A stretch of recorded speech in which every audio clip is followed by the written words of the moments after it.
hey, this could help you. You should try it out. And it did.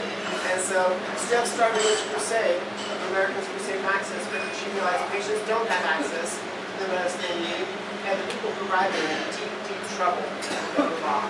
And so we've come so far in these 13 years since Steph founded Americans for Safe Access.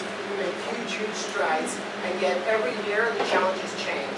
And if you told me 5 years ago that the federal budget would include no money for enforcement, and that the state of California, like there are dispensaries all in the state of California. In fact, the problem in Southern California is too many dispensaries and not enough. I would have never believed it. And yet here we are, and we still face challenges. We should face challenges in discrimination. We face challenges in access to medicine, equal access to medicine all in the state of California. And we face the challenges we're not going to face, and that is the actual rollback of Proposition 218, because wheels are turning and things are happening around the country and in the state of California that threaten access to which we become accustomed to Northern California.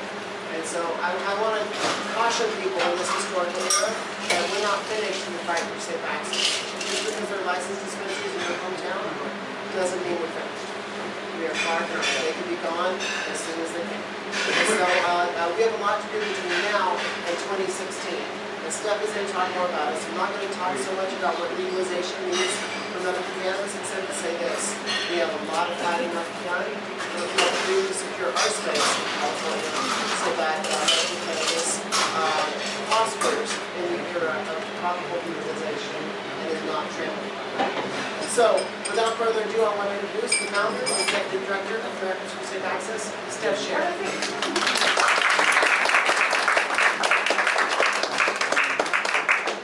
Hello, everyone. Thank you so much for joining me. Extend an apology to your loved ones if tonight was your Valentine's Day celebration. And just tell them you're in love with me instead. So, that always goes over really well. Not really, please do not say that. I have enough people to hate you. I do not need angry calls from wives. So,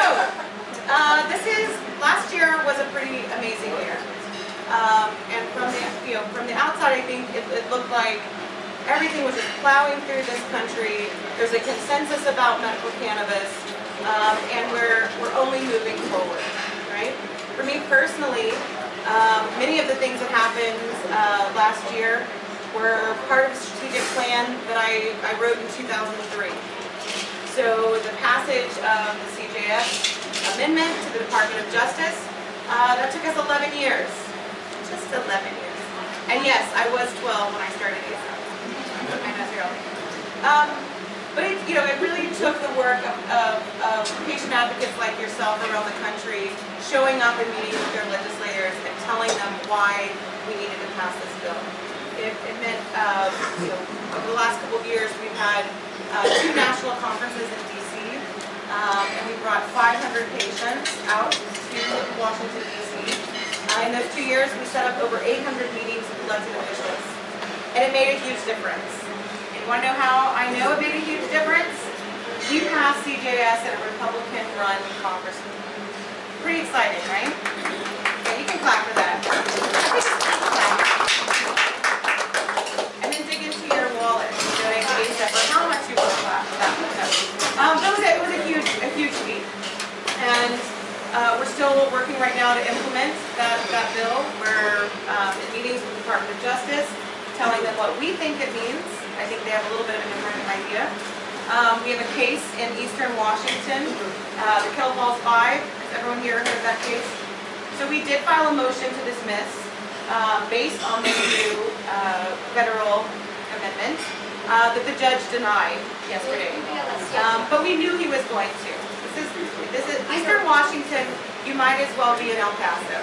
Like it really, you get away from the water in this country, and it basically is like Texas. This is where I'm from. So, so familiar but scared. It's like most of my cousins. So, that was supposed to be a friend. So, we knew that the judge was probably going to deny this motion. It's a big deal.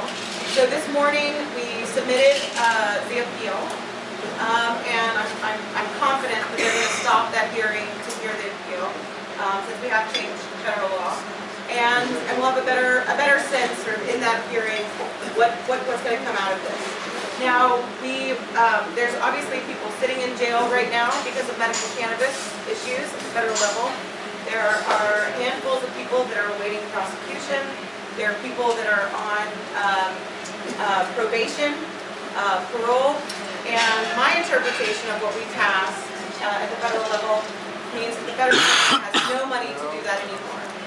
Right? And so that's what we're working on, is to get these people out of prison, stop these prosecutions, right? Get everybody off probation, off parole. Get all of that done. And the strategies that we're using are twofold. One is that we're meeting directly with the administration and our champions in Congress to make sure that they're helping us with some of that oversight. And we are using the courts. And we've started with the most sympathetic case possible, which is the Kettle Falls 5 case. Unfortunately, one of my personal heroes, Larry Harvey, who's one of the patients in the Kettle Falls 5, in December was diagnosed with colon cancer, stage 4 colon cancer.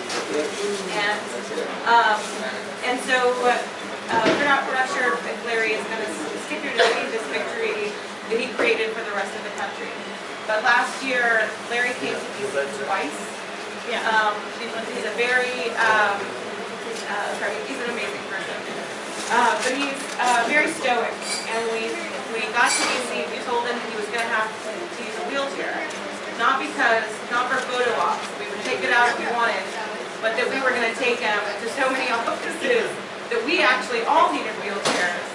And so begrudgingly, he got in a wheelchair and we took him over his 2 visits to about 80 offices to tell his story to Republicans around the country. And so we're starting this year with the federal government that at the very least has recognized our fight. Right? So we haven't won. I want to be clear. Marijuana is still illegal federally. Right? Does everyone understand that? It's still legal federally. But we have now passed a law that shows that, can I get some backup singers? Thank you. But now we have a federal government that at least recognizes that there is a war between us and the federal government, right? And the amendment to the appropriations bill has said that during this battle, we're basically in a ceasefire, right? Like, they can't come after us, they shouldn't come after us. They shouldn't come after legislators that are trying to pass medical cannabis laws.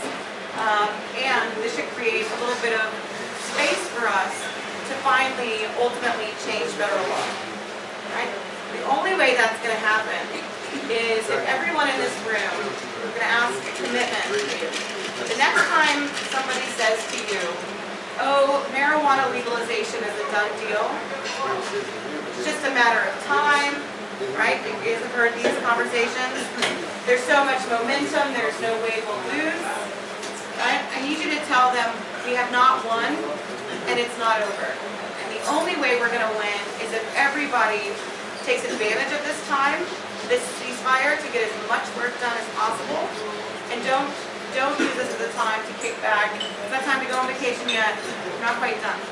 During a ceasefire, it means that we can take our energy that we were expending to go protest at dispensaries that were being raided, right? Remember those days?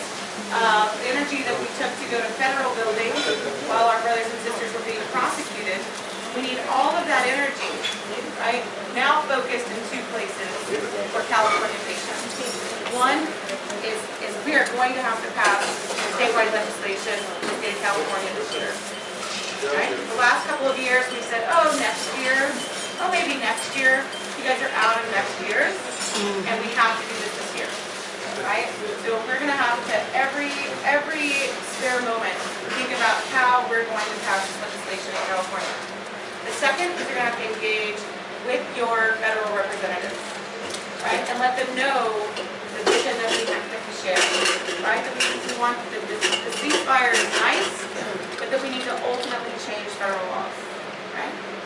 So, I have been spending most of this trip across California, sort of comparing California to other states and giving an update about what's going on in the country.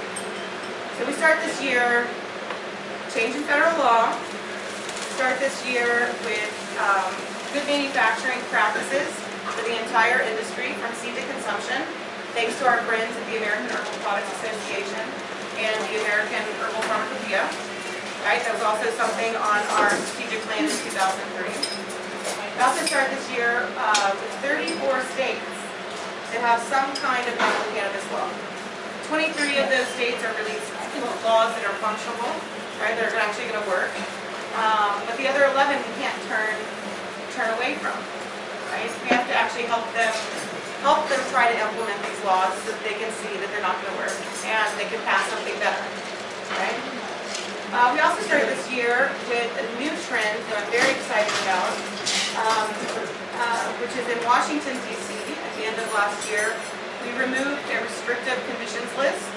It only had 4 conditions, and we removed it completely, and now there's no conditions list in the District of Columbia.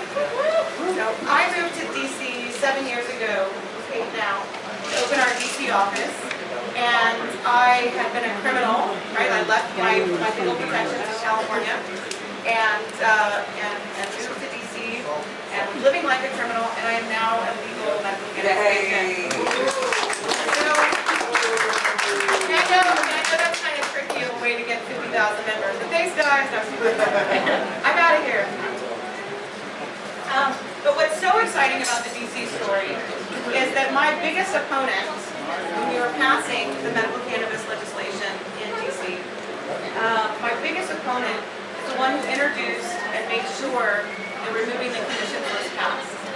Right? I think this is a great lesson about long-term relationships with elected officials. She did not want medical cannabis anywhere in the district. She didn't want to have anything to do with it. And a few months after we had actually implemented the medical cannabis law, when I was going around meeting with all the city council members in DC, and got to her office and I was explaining to the problems with the law, and I explained, the problems with the conditions list, and she interrupted me. She's like, wait a second, you're not a legal medical cannabis patient? And I was like, no, I told you the conditions list was going to restrict a lot of people. And she's like, but you're the medical marijuana girl. And I was like, I know. And so over the next month, myself and my staff, we brought in other patients that weren't on that list, right? People with GI disorders, people with PTSD, and made her realize, children with epilepsy, and made her realize that the council had no business getting into the doctor's office with us, and that they should really leave it to doctors. So not only did she introduce the legislation, she went around to every council member and got them to endorse it, and basically introduced it as a unanimous bill. Right? They got support from across the board. Mayor signed it, and now we have a robust medical cannabis. She also, at the same time, passed they're actually they're not heckling. They're heckling themselves in one place. I just want people to know that it's not heckling. I have hecklers sometimes, but that's not what's happening right now. No. I just saw some concern on people's faces. Yeah, I'm used to it. But she also introduced at the same time a bill to increase the cultivation licenses from 99 plants to 500 to meet the needs of patients. This woman who wanted to have nothing to do with this before. So just goes to show you that, just because somebody is your opponent when you first meet them, it doesn't mean that that's where they're going to end up, right? And working with elected officials is a lot like talking to your friends or family, right? I know that when I first became a medical cannabis patient, my family laughed. They said, yeah, right, all of those funny things. And now, anytime anyone in my family gets sick, guess who they call to ask if medical cannabis can help? In a very serious way, right? And just know with elected officials, they're having a very similar experience, right? They grew up with all sorts of preconceived notions about marijuana. I know that people who love marijuana assume everybody else does, But the truth is, a lot of people have had bad experiences with marijuana in their life. Right? Either personally, maybe the people that smoked marijuana didn't like them. Maybe they had a kid that was just a loser, but it was easier to say they were a loser because it was marijuana. Something happened to my family, right? Like, seriously, it's just a loser. It's not fun. And so people live with those preconceived notions about medical cannabis, and we have to overcome this. And we have to know that that's probably not going to happen in a first meeting we have with the legislator, right? It's going to happen over time with the legislator, and hearing our information, it's sinking in, we're looking at the issue a little different, hearing back from us, letting it sink in until they see what we see, which is we have been blessed with this amazing plant that can help millions of people. So we're starting off this year with a lot of exciting things going on. Anytime you want to say the word momentum, I'm going to invite you to instead use the word opportunity. Big difference. Momentum means that something is going in a set direction without any needed force. That is not our situation, right? It's more like we're in a pinball machine, to be honest. But we have a lot of credits on the machine, right? There's a lot of opportunity right now. And so seizing opportunity means really looking at what is the conversation that's happening around you and figuring out how you can move this issue forward. All right, so that's my good news. All right, so I'm doing this tour not just because I love my California members, which is a big part of it, and I love seeing the state, and I love getting out of DC in February. All of those things are true. But I'm also very nervous for our patients in California. I've spent a lot of time the last 6 months in the state of Washington, and so I want to convey some of the lessons that we've learned from Washington State. Washington State is very similar to California in that there was not a statewide regulatory system.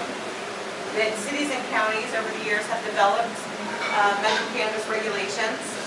Cities like Seattle, Tacoma, even Spokane had laws on the books for setting up and licensing cultivation centers. Dispensing centers. They didn't really ask about cultivation. Does that sound familiar? Okay.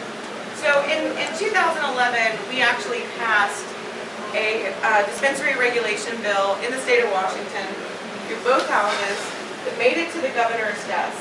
And before the governor signed it, she received a threat letter from a U.S. attorney saying that if she signed that bill, that they would arrest her staff and anyone working on it. Right? So that was 2011. So all this amazing work to pass the state law, and it's stopped. Right? And it stopped under Obama, which was even worse. Right? But all the progress was halted. So cities and counties just kept doing what they were doing. Right? Creating these regulatory processes. In 2012, the electorate voted on 502, the medical cannabis bill, right? That made marijuana legal for adults. It didn't give them the rights to cultivate it, but it gave them the rights to purchase it from 502 stores. So the only marijuana that's legal for recreational users is marijuana that they buy at 502 stores, okay? And everyone, when they were passing that initiative, promised the voters of Washington and the medical cannabis community that this bill was not going to affect or hurt medical cannabis. Right? That was 2012. 2013, we're working in good faith to implement this bill. Even though it was a recreational bill, Americans for Safe Access, we worked with regulators at the Pollution Control Board to help them with product safety measures, right? Because this innovation about how to regulate medical cannabis or cannabis has all come from the medical cannabis community, right? So they adopted the American Herbal Products Association product safety standards. They use the American Herbal Pharmacopoeia monograph as the standard for testing. All the things we wanted for medical, right?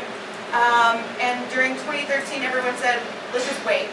Let's just implement this, and then we'll get to medical. Last year, same thing. Let's just see once the program is implemented, then we'll just see what we'll do with medical. So there's already been a few pieces of legislation introduced this year, and current 502 stores, a group of them that have these recreational licenses, unfortunately former allies of ours like ACLU of Washington, and city attorneys and law enforcement have all decided that there's no such thing as medical marijuana, and we should get rid of the program. Right?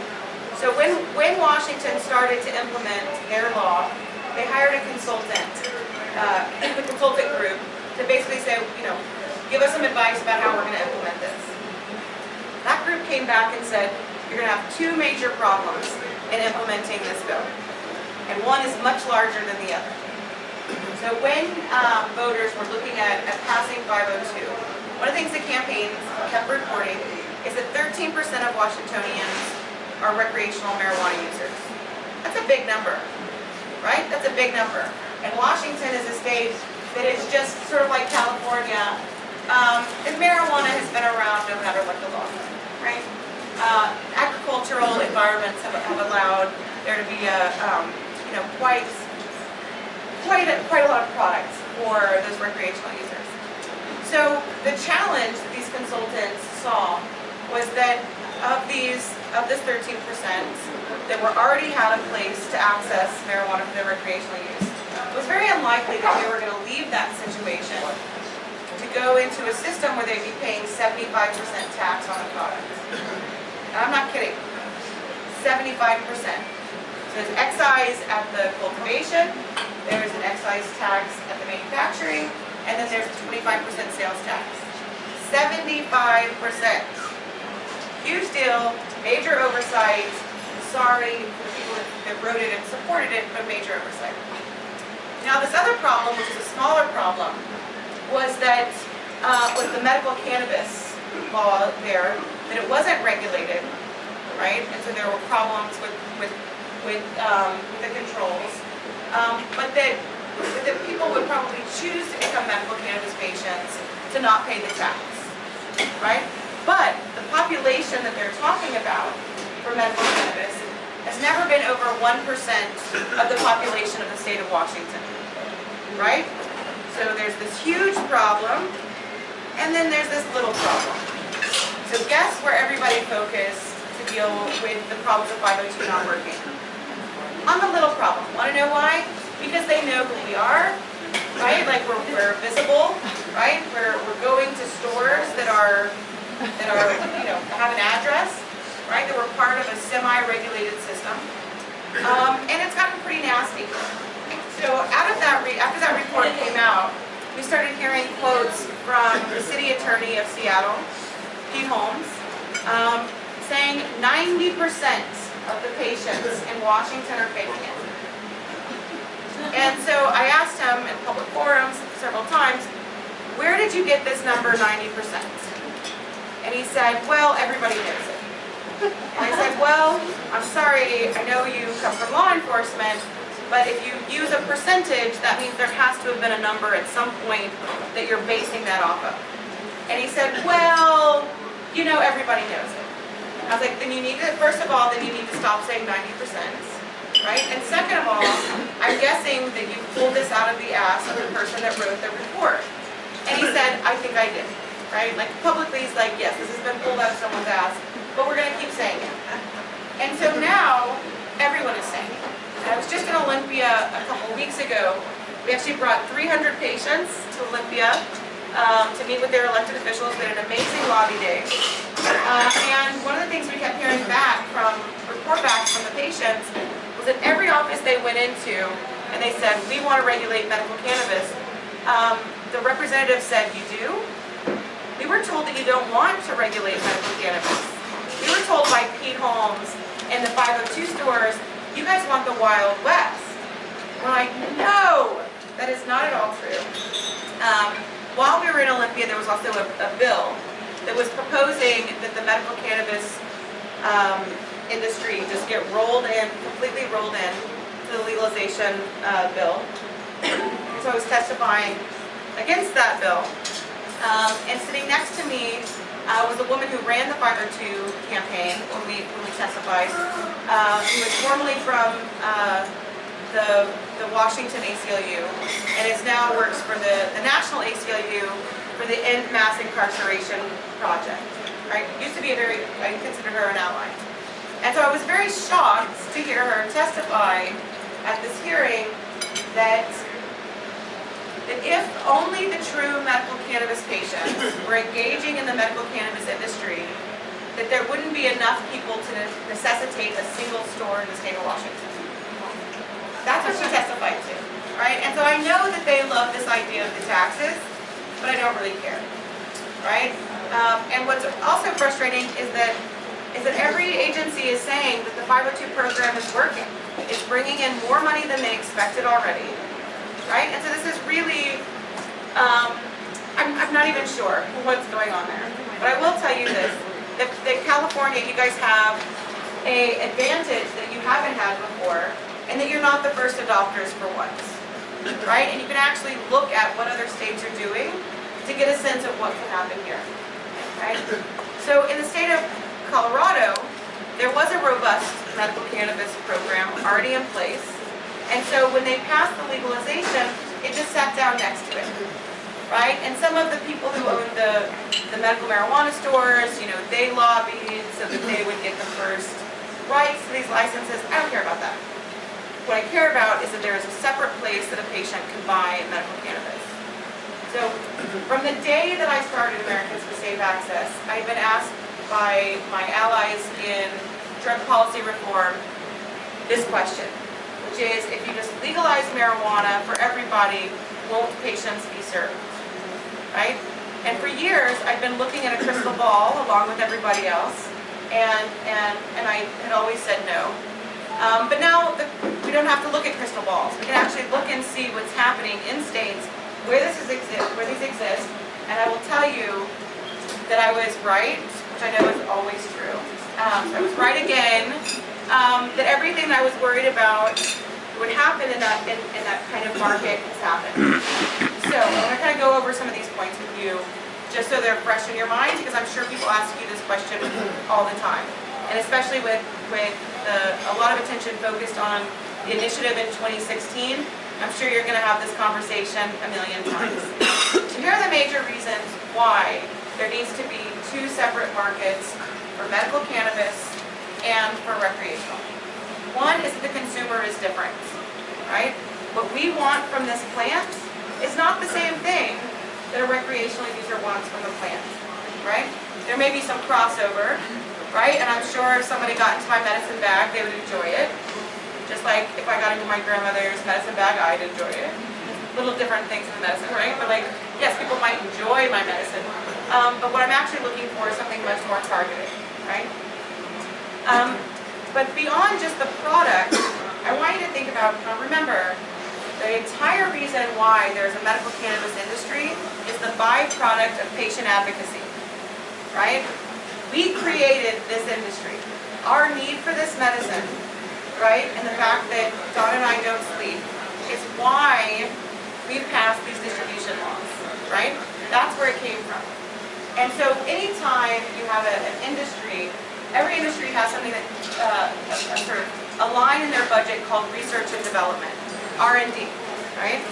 And that R&D, that research and development, is only based on their consumer, right? What they're selling their product for.